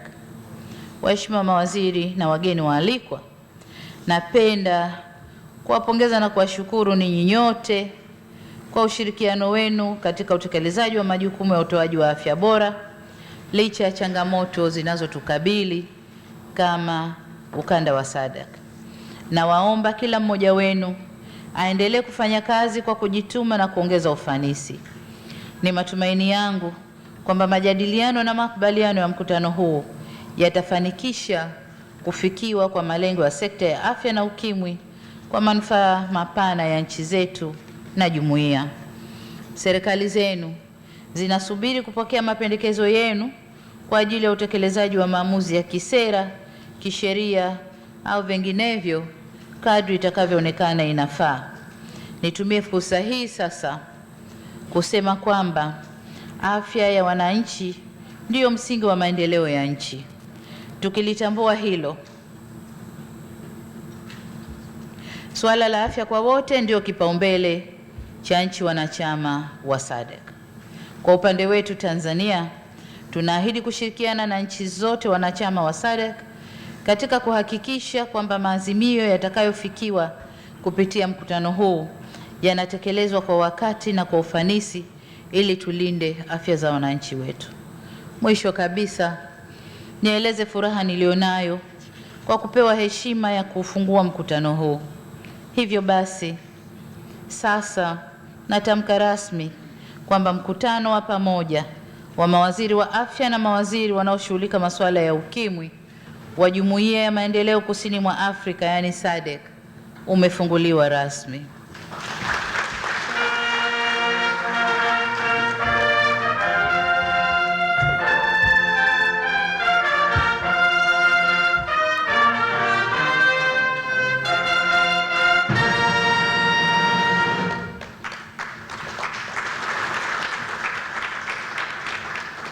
Mungu ibariki Sadc, Mungu ibariki Afrika, Mungu atubariki wote. Asanteni sana.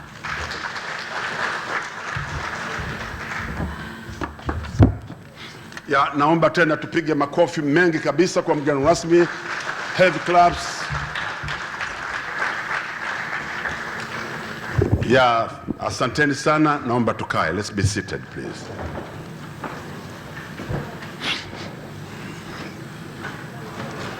Mheshimiwa mgeni rasmi, tunakushukuru sana kwa hotuba hii nzuri ambayo kwa hakika nchi za Sadc watanufaika na maelezo ambayo umeyatoa kwenye hotuba yako na maeneo muhimu uliyoyagusia katika hotuba yako. Na kesho umeeleza kwamba watatembelea ile MCD yetu pamoja na kiwanda kile ambacho kinatengeneza madawa ya kuua vidudu vya malaria.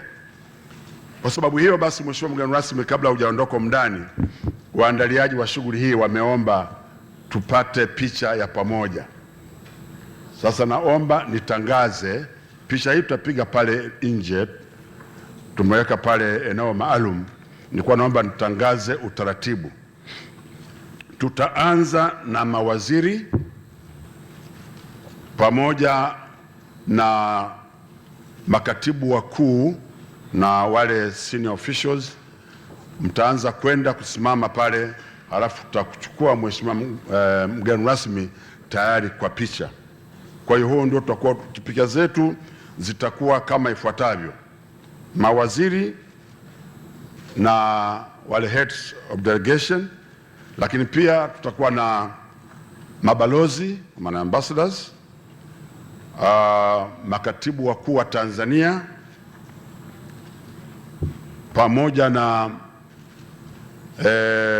mashirika ya kimataifa kama vile WHO na mashirika mengine ya kimataifa. Ndio itakuwa picha yetu ya pili. Tutakuwa na picha mbili tu ili kumruhusu mgeni rasmi aende akaendelee na majukumu ya kitaifa. Kwa hiyo naomba sasa niwaombe waheshimiwa mawaziri na makatibu wakuu mtangulie pale mbele, na watu wa ushers na protocol officers watawaongoza, they will lead you. Kwa hiyo niwaombe waheshimiwa mawaziri tafadhali. Let's start moving to the where we have arranged for the photo session. Let us use this entrance, please. Let's all use this entrance. The rest kindly be seated. We'll tell you exactly what will follow.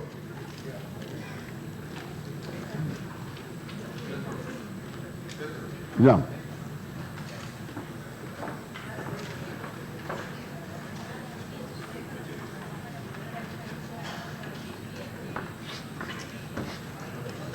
Yeah, after the photo session, to be followed by breakfast or health break, and after the health break, we'll come back here for the ministers.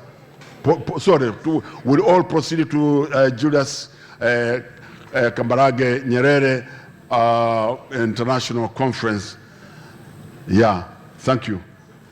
Naomba mawaziri tafadhali, permanent secretaries and ministers, can you please go to the area where is allocated for the photo session before we welcome the guest of honor. The rest of us kindly continue to be seated.